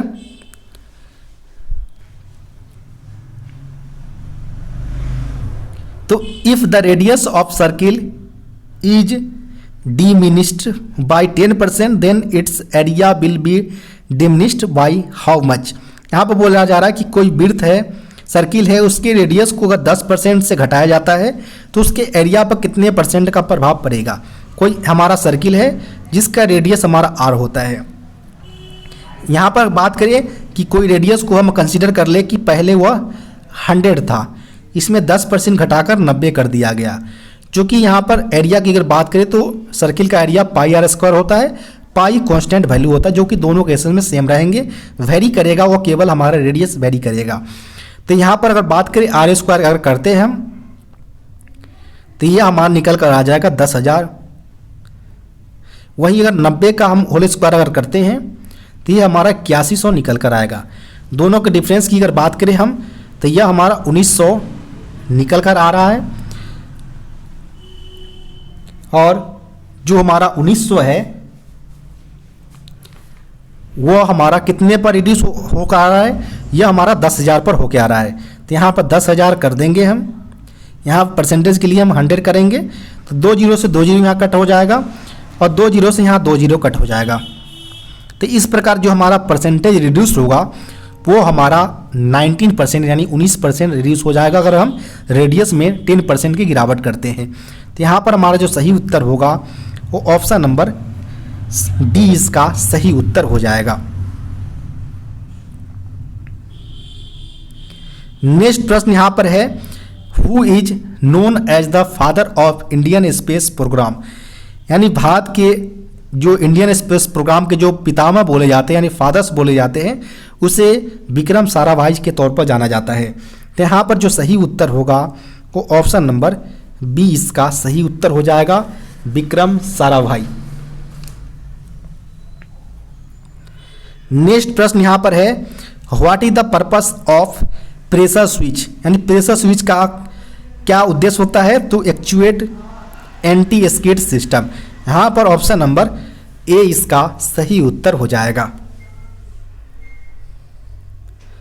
नेक्स्ट प्रश्न यहाँ पर है, who was the first Indian win Nobel prizes, यानी वो कौन सा व्यक्ति है जिन्होंने पहली बार भारत में नोबेल पुरस्कार जीता था, तो वो थे रविन्द्रनाथ टैगोर। यहाँ पर ऑप्शन नंबर बी इसका सही उत्तर हो जाएगा।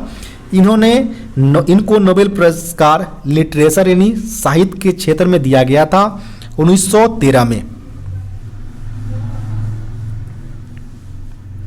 नेक्स्ट प्रश्न की बात करें यहाँ पर, torque value of brake cylinder mounting bolt, यानी जो ब्रेक कैलिपर माउंटिंग बोल्ट जो होता है उसका जो टॉर्क वैल्यू है वो 170 न्यूटन मीटर होता है। यहाँ पर ऑप्शन नंबर बी इसका सही उत्तर होगा। नेक्स्ट प्रश्न यहाँ पर है, maintenance and repair procedures for hydraulic shock observers used on coaching stock, what RDSO technical pamphlets used. यहाँ पर बोला जा रहा है कि जो हमारा कोचिंग स्टॉक में जो हाइड्रोलिक शॉक ऑब्जर्वर्स के लिए जो हम मेंटेनेंस और रिपेयर का जो प्रोसीजर दिया गया है आरडीएसओ पैम्पलेट्स के अंतर्गत, वो हमारा C680 दिया गया है। तो यहाँ पर ऑप्शन नंबर हमारा सी सही उत्तर हो जाएगा।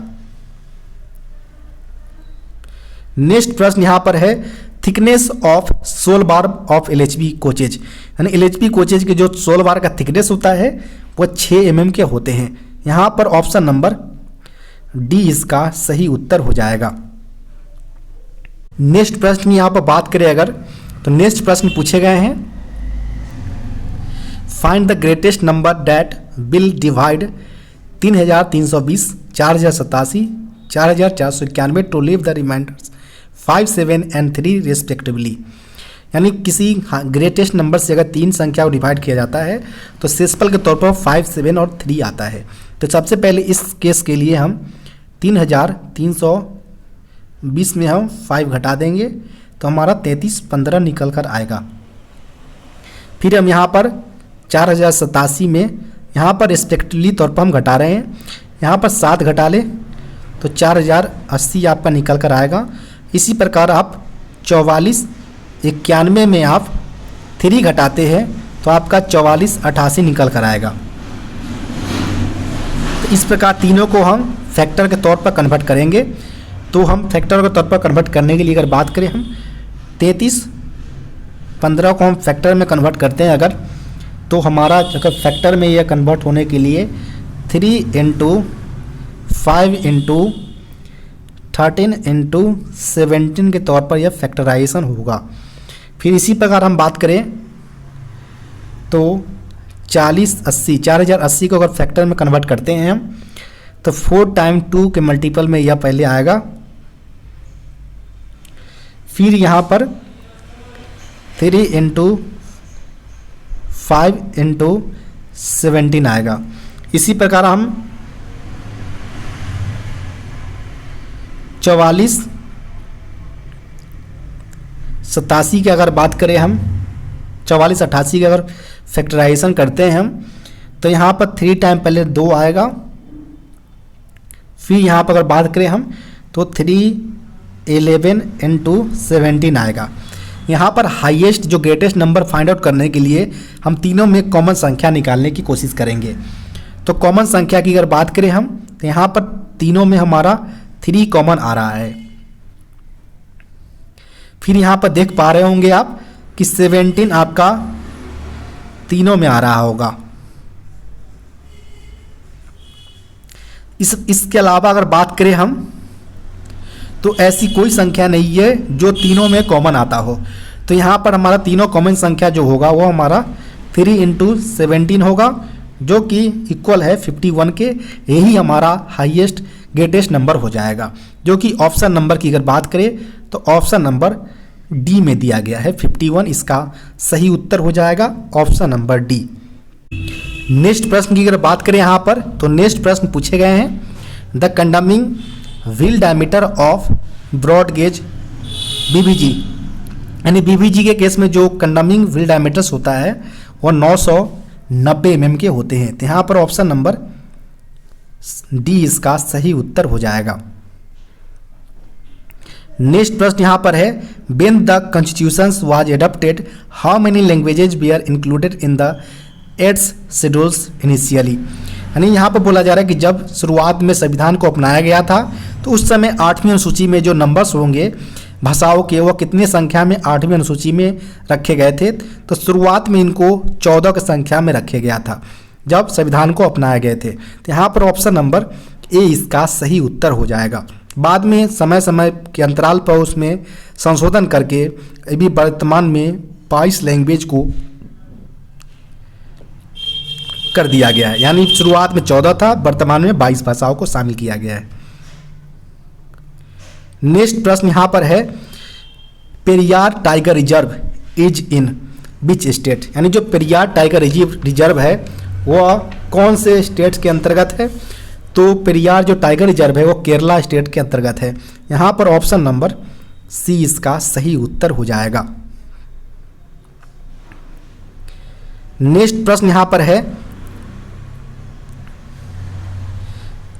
Averaging period for purpose of calculating over time in the respect of continuous staff, यानी कंटिन्यूअस स्टाफ के जो ओवर टाइम कैलकुलेट करने की जो एवरेजिंग पीरियड कैलकुलेट किया जाता है वह बाई वीकली स्तर पर किया जाता है, जिसमें जो टाइम पीरियड लिया जाता है वो टोटल 104 घंटे का लिया जाता है। उस बेसिस पर वह बाई वीकली कंसीडर किया जाता है, जिसमें हमारा लोको पायलट्स गार्ड्स वगैरह को कंसीडर किए जाते हैं एज अ कंटिन्यूअस स्टाफ के तौर पर। तो यहाँ पर जो सही उत्तर होगा वो बाई वीकली इसका सही उत्तर हो जाएगा, ऑप्शन नंबर ए। नेक्स्ट प्रश्न यहाँ पर है, who is the chairman of the divisional official language implementation committee, यानी जो डिवीजन लेवल पर जो इम्प्लीमेंटेशन कमेटी जो ऑफिशियल लैंग्वेज के होते हैं उसके चेयरमैन DRM होते हैं। तो यहाँ पर ऑप्शन नंबर ए इसका सही उत्तर हो जाएगा। नेक्स्ट प्रश्न यहाँ पर है, what is the name of current DRM of Kota division, यानी कोटा डिवीजन जिस समय वीडियो बनाया जा रहा है अक्टूबर 2023 में, इस समय जो कोटा डिवीजन के जो मंडल रेल प्रबंधक यानी डिविजनल रेलवे मैनेजर जो है वह श्री मनीष तिवारी है। तो यहाँ पर जो सही उत्तर होगा ऑप्शन नंबर ए इसका सही उत्तर हो जाएगा। नेक्स्ट प्रश्न यहाँ पर है, टेयर वेट ऑफ BCN वैगन, यानी BCN वैगन का जो टेयर वेट होता है वो 27.20 टन होता है। यहाँ पर ऑप्शन नंबर सी इसका सही उत्तर हो जाएगा। नेक्स्ट प्रश्न यहाँ पर है, on the same axle hardness of both wheel should not be more than, यानी सेम एक्सल पर जो एक्सल का जो हार्डनेस होता है व्हील का तो यह 35 BHN से ज़्यादा नहीं होना चाहिए। BHN का नंबर होता है बेरिनल हार्डनेस नंबर होता है, यह हार्डनेस को इंडिकेट करता है। तो यहाँ पर ऑप्शन नंबर डी इसका सही उत्तर हो जाएगा, 35 BHN। नेक्स्ट प्रश्न यहाँ पर है, how many shock absorbers are used in LHB coaches, LHB coaches के अंतर्गत कितने संख्या में शॉक एब्जॉर्बर्स का प्रयोग किया जाता है। तो शॉक एब्जॉर्बर्स की अगर बात करें तो प्राइमरी डैम्पर जो कि चारों चक्के पर लगे होते हैं इसकी संख्या टोटल 4 होता है। सेकेंडरी वर्टिकल डैम्पर दोनों एयर बेल्लो के पास लगा होता है, इसकी संख्या प्रत्येक बोगी में 2 की संख्या में होते हैं। लेटरल डैम्पर 1 की संख्या में, यो डैम्पर जिसका काम बोगी से बॉडी को कनेक्ट करने का काम होता है और प्रत्येक बोगी 2 की संख्या में होते हैं। इस प्रकार टोटल 9 की संख्या में डैम्पर्स प्रत्येक बोगी लगे होते हैं। अगर कोचेज के केस में पूछा जा रहा है तो 18 की संख्या में पर कोचेज जो हमारा शॉक एब्जॉर्बर्स है उसका प्रयोग किए जाते हैं। तो यहाँ पर ऑप्शन नंबर सी इसका सही उत्तर हो जाएगा।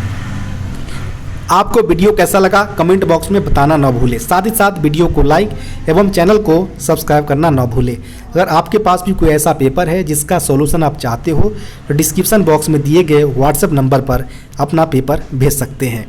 धन्यवाद।